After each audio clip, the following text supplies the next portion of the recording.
Praise the lord. కీర్తనల గ్రంథ ధ్యానములు 37వ కీర్తన. చెడ్డవారిని చూచి నీవు వ్యసనపడకము, దుష్కార్యములు చేయువారిని చూచి మత్సరపడకము. వారి గడ్డి వలనే త్వరగా ఎండిపోదురు, పచ్చని కూర వలనే వాడిపోదురు. యెహోవా యందు నమ్మిక ఉంచి మేలు చేయము, దేశమందు నివసించి సత్యమును అనుసరించము. యెహోవాను బట్టి సంతోషించము, ఆయన నీ హృదయ వాంఛలను తీర్చును. నీ మార్గమును యెహోవాకు అప్పగింపుము, నీవు ఆయనను నమ్ముకొనుము, ఆయన నీ కార్యము నెరవేర్చును. ఆయన వెలుగు వలనే నీ నీతిని, మధ్యాహ్నము వలనే నీ నిర్దోషత్వమును వెల్లడిపరచును. యెహోవా ఎదుట మౌనముగా నుండి ఆయన కొరకు కనిపెట్టుకొనుము. తన మార్గమున వర్ధిల్లు వాణ్ణి చూచి వ్యసనపడకము, దురాలోచనలను నెరవేర్చుకుని వాణ్ణి చూచి వ్యసనపడకము. కోపము మానము, ఆగ్రహము విడిచిపెట్టుము. వ్యసనపడకము, అది కీడికే కారణము. కీడు చేయువారు నిర్మూలమగుదురు, యెహోవా కొరకు కనిపెట్టుకుని వారు దేశమును స్వతంత్రించుకొందురు. ఇక కోతకాలమునకు భక్తిహీనులు లేకపోదురు, వారి స్థలమును జాగ్రత్తగా పరిశీలించినను వారు కనబడకపోదురు.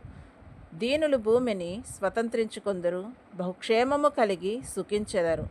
భక్తిహీనులు నీతిమంతుల మీద దురాలోచన చేయుదురు, వారిని చూచి పండ్లు కొరుకుదురు. వారి కాలము వచ్చుచుండుట ప్రభు చూచుచున్నాడు, వారిని చూచి ఆయన నవ్వుచున్నాడు. దీనులను దరిద్రులను పడద్రేయుటకై, యథార్థముగా ప్రవర్తించు వారిని చంపుటకై భక్తిహీనుల కత్తి దూసియున్నారు, విల్లెక్కు పెట్టి ఉన్నారు. వారి కత్తి వారి హృదయంలోనే దూరును, వారి విండ్లు విరవబడును. నీతిమంతునికి కలిగినది కొంచెమైనను బహుమంది భక్తిహీనులకున్న ధన సమృద్ధి కంటే శ్రేష్టము. భక్తిహీనుల బాహువులు విరవబడును, నీతిమంతులకు యెహోవాయే సంరక్షకుడు. నిర్దోషుల చర్యలను యెహోవా గుర్తించుచున్నాడు, వారి స్వాస్యము సదాకాలము నిలుచును. ఆపత్కాలమందు వారు సిగ్గునందరు, కరువు దినములలో వారు తృప్తి పొందుదురు. భక్తిహీనులు నశించిపోదురు, యెహోవా విరోధులు మేతభూముల సొగసును పోలియందురు. అది కనబడకపోవునట్లు వారు పొగవలే కనబడకపోదురు. భక్తిహీనులు అప్పు చేసి తీర్చక ఎందరు, నీతిమంతులు దాక్షిణ్యము కలిగి ధర్మమిత్తురు. యెహోవా ఆశీర్వాదము నొందిన వారు భూమిని స్వతంత్రించుకొందురు, ఆయన శపించిన వారు నిర్మూలమగుదురు. ఒకని నడత యెహోవా చేతనే స్థిరపరచబడును, వాని ప్రవర్తన చూచి ఆయన ఆనందించును. యెహోవా అతని చెయ్యి పట్టుకొని ఉన్నాడు గనుక అతడు నేలపడినను లేవలేక ఉండడు. నేను చిన్నవాడనై ఉంటిని, ఇప్పుడు ముసలివాడనై ఉన్నాను. అయినను నీతిమంతులు విడవబడుట గాని వారి సంతానము భిక్షమిత్తుట గాని నేను చూచి ఉండలేదు.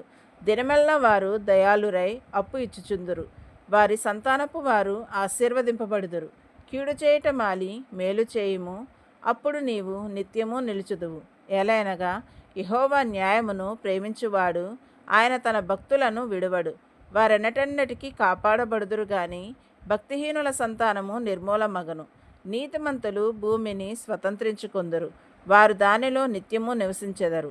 నీతిమంతుల నోరు జ్ఞానమును గూర్చి వచించును, వారి నాలుక న్యాయమును ప్రకటించును. వారి దేవుని ధర్మశాస్త్రము వారి హృదయములలోనున్నది, వారి అడుగులు జారవు. భక్తిహీనులు నీతిమంతుల కొరకు పొంచియుండి వారిని చంపజూతురు. వారి చేతికి యెహోవా నీతిమంతులను అప్పగింపబడు. వారు విమర్శకు వచ్చినప్పుడు ఆయన వారిని దోషులుగా ఎంచడు. యెహోవా కొరకు కనిపెట్టుకొని ఉండుము, ఆయన మార్గమును అనుసరించుము. భూమిని స్వతంత్రించుకొనున్నట్లు ఆయన నిన్ను హెచ్చించును. భక్తిహీనులు నిర్మూలము కాగా నీవు చూచెదవు. భక్తిహీనుడు ఎంతో ప్రబలియుండుట నేను చూచియుంటిని, అది మొలిచిన చోటనే విస్తరించిన చెట్టు వలె వాడు వర్ధిల్లి ఉండెను. అయినను ఒకడు ఆ దారిపోయి చూడగా వాడు లేకపోయెను. నేను వెదకి తిని గాని వాడు కనబడకపోయెను. నిర్దోషులను కనిపెట్టుము, యథార్థవంతులను చూడుము. సమాధానపరచు వారిని సంతతి నిలుచునుగాక. ఒక్కడైనను నిలవకుండా అపరాధులు నశించుదురు, భక్తిహీనుల సంతతి నిర్మూలమగును. యెహోవాయే నీతిమంతులకు రక్షణాధారము, బాధ కలుగునప్పుడు ఆయనే వారికి ఆశ్రయదుర్గము. యెహోవా వారికి సహాయుడై వారిని రక్షించును. యెహోవా శరణుజొచ్చి ఉన్నారు గనుక ఆయన భక్తిహీనుల చేతిలో నుండి వారిని విడిపించి రక్షించును. ఆమేన్.